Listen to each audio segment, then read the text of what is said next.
പുതിയൊരു വീഡിയോ എപ്പിസോഡിലേക്ക് എല്ലാ മാന്യ പ്രേക്ഷകർക്കും സ്വാഗതം. ഇനി ഞാൻ നിങ്ങളുമായി പങ്കുവെക്കുന്ന അപ്ഡേറ്റ് ഇന്ന് കഴിഞ്ഞ സ്മാക്ഡൗൺ എപ്പിസോഡിൽ നിന്ന് നമുക്ക് ലഭിച്ച സ്റ്റോറി ലൈൻ അപ്ഡേറ്റുകളാണ്. അതിൽ ഒന്നാമത്തേത് ഇന്നത്തെ സ്മാക്ഡൗൺ എപ്പിസോഡിലെ ഏറ്റവും ഇൻട്രസ്റ്റിംഗ് ആയിട്ടുള്ള സെഗ്മെൻറ്റിനെ സംബന്ധിച്ചാണ്.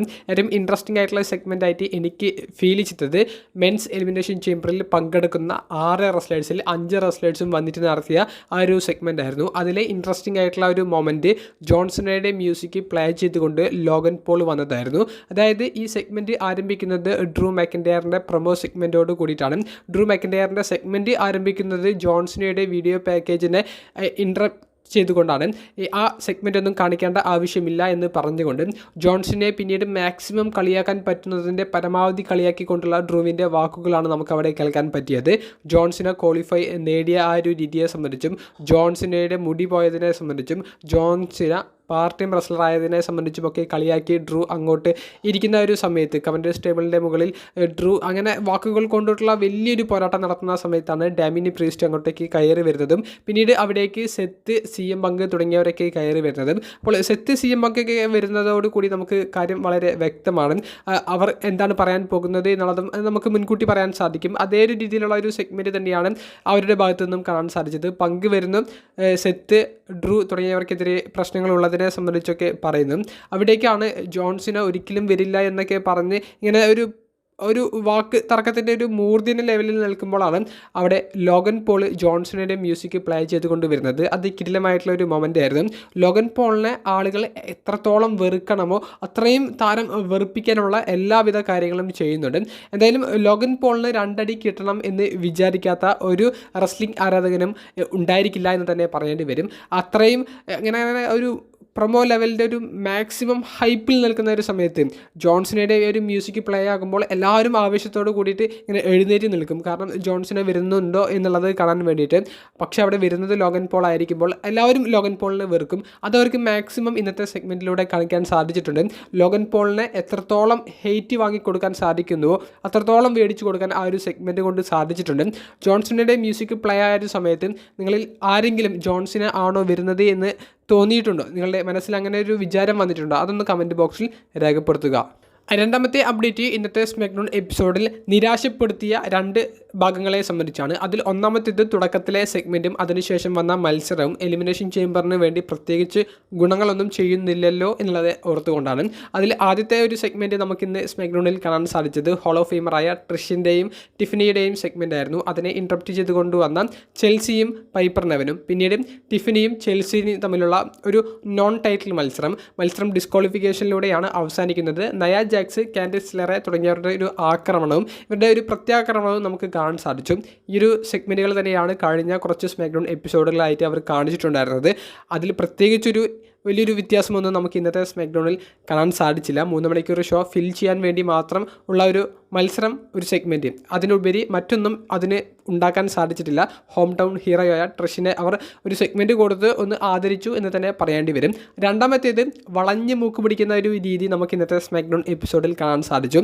ഇന്നത്തെ സ്മാക്ഡൗൺ എപ്പിസോഡിൽ യഥാർത്ഥത്തിൽ ഒരു ചാമ്പ്യൻഷിപ്പ് മത്സരം നടക്കേണ്ടതായിരുന്നു. നിലവിലെ യുണൈറ്റഡ് സ്റ്റേറ്റ്സ് ചാമ്പ്യനായ ഷിൻസ്കെ നാക്കമോറ LA ടൈറ്റിൽ ഡിഫെൻഡ് ചെയ്യുന്ന മത്സരം കഴിഞ്ഞ സ്മാക്ഡൗൺ എപ്പിസോഡിലെ കൺഫേം ചെയ്തിട്ടുണ്ടായിരുന്നു.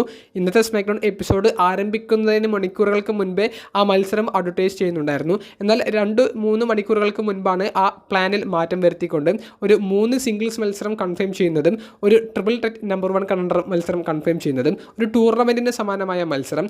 ആദ്യ സിംഗിൾസ് മത്സരത്തിൽ ആൻഡ്രാഡയും ജേക്കബ് ഫാറ്റുവുമാണ് ഏറ്റുമുട്ടിയത്. യഥാർത്ഥത്തിൽ സോളോ സിക്കോവയായിരുന്നു മത്സരിക്കേണ്ടത്. സോളോ സിക്കോവ ആ സ്പോട്ട് ഒരു സെഗ്മെൻറ്റിലൂടെ ജേക്കബ് ഫാറ്റുവിന് വിട്ടുകൊടുത്തു.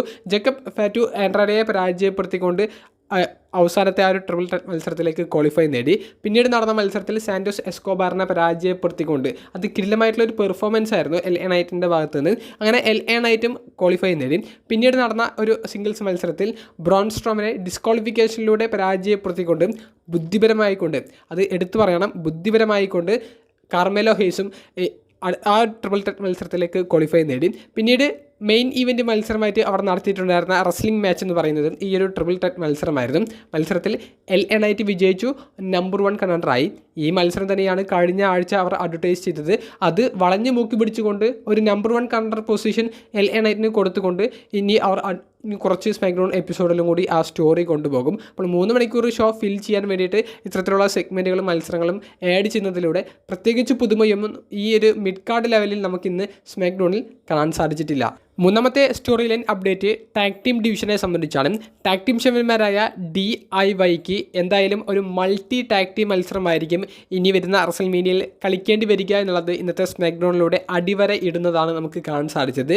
DIY കൂടാതെ Motor City Machine Guns, Los Garza, അതുപോലെ തന്നെ സ്ട്രീറ്റ് പ്രോഫിറ്റ്, പ്രിറ്റി ഡെഡ്ലി ഇവരൊക്കെ ചേർന്ന് ഒരു വമ്പൻ കൂട്ടത്തല്ലാണ് നമുക്കിന്ന് കാണാൻ സാധിച്ചത്.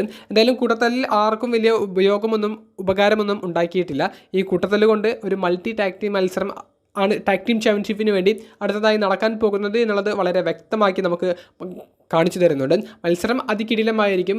മത്സരത്തിൽ ആര് വിജയിക്കുമെന്നൊക്കെ ഈ മത്സരത്തിൻ്റെ ഒരു ബിൽഡപ്പ് അനുസരിച്ച് നമുക്ക് ഇനി വരുന്ന ആഴ്ചകളിൽ പറയാൻ സാധിക്കും. എന്തായാലും ഒരു ഗംഭീര മൾട്ടി ടാഗ് ടീം മത്സരം റസൽമേനിയയിൽ നടക്കുമെന്നുള്ളത് 100% ഉറപ്പായിരിക്കുന്നു. അവസാനത്തെ story line update the Rock കോഡിയോട് പറഞ്ഞത് എന്താണ് എന്നുള്ളതിനെ സംബന്ധിച്ചാണ്. കൂടാതെ സ്മാക്ഡൗൺ എപ്പിസോഡ് കഴിയുന്നതിന് ശേഷം എന്താണ് നടന്നത് എന്നുള്ളതിനെ സംബന്ധിച്ച് നമ്മൾ നോക്കുന്നുണ്ട്.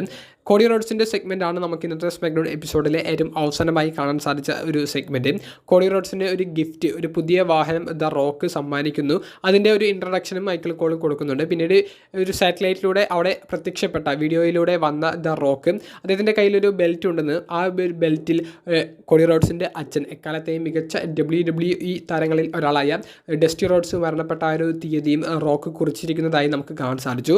കോഡീസ് സോൾ എന്നാണ് ആ ഒരു ബെൽറ്റിൻ്റെ പേര് കൊടുത്തിരിക്കുന്നത്. അപ്പോൾ ഡസ്റ്റി റോഡ്സ് മരണപ്പെട്ട ആ ഒരു തീയതി തൻ്റെ ജീവിതത്തിലെ ഏറ്റവും വിഷമപ്പെടുത്തിയ ദിവസങ്ങളിൽ ഒന്നാണെന്നുള്ളത് റോക്ക് വെളിപ്പെടുത്തുകയുണ്ടായി.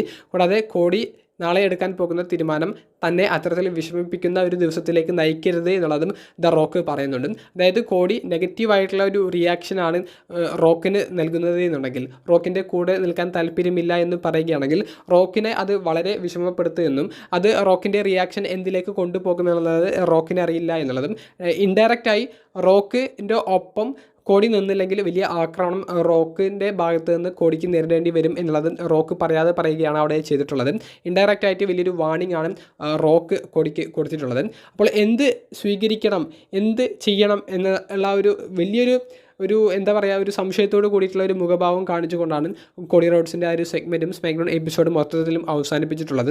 സ്മാക്ഡൗൺ എപ്പിസോഡ് കഴിയുന്നതിന് ശേഷം കോഡി റോഡ്സ്, സോളോ സിക്കോവ തുടങ്ങിയവരുടെ ഒരു ചെറിയൊരു ഫൈറ്റ് ഉണ്ടായിരുന്നു. അതിൽ ആദ്യം സോളോ ഒന്ന് ആധിപത്യം നേടുന്നുണ്ടെങ്കിലും സ്റ്റീൽ ചെയർ എടുത്ത് വന്ന് കോഡിയെ ആക്രമിക്കാൻ ശ്രമിച്ചപ്പോൾ കോഡി തിരിച്ചടിക്കുന്നു, റോഡ്സ് കൊടുക്കുന്നു. അങ്ങനെ കോഡി റോഡ്സ് സെലിബ്രേറ്റ് ചെയ്യുന്ന ഒരു മൊമെൻറ്റും സ്മാക്ഡൗൺ എപ്പിസോഡിന് ശേഷം കാണാൻ സാധിച്ചു. നാളെ കോഡി എടുക്കാൻ പോകുന്ന തീരുമാനം തന്നെയാണ് എലിമിനേഷൻ ചേംബറിലെ ഏറ്റവും ക്യൂരിയോസിറ്റി നടത്തുന്ന വലിയൊരു ചോദ്യം. അത് നാളത്തെ elimination chamber premium live event കണ്ട് തന്നെ അറിയാം. സ്മാക്ഡൗൺ എപ്പിസോഡിനെ സംബന്ധിച്ചുള്ള നിങ്ങളുടെ അഭിപ്രായങ്ങൾ കമൻറ്റ് ബോക്സിൽ രേഖപ്പെടുത്തുക. അപ്പോൾ അടുത്തൊരു വീഡിയോയുമായി കാണുന്നത് വരെ ബൈ.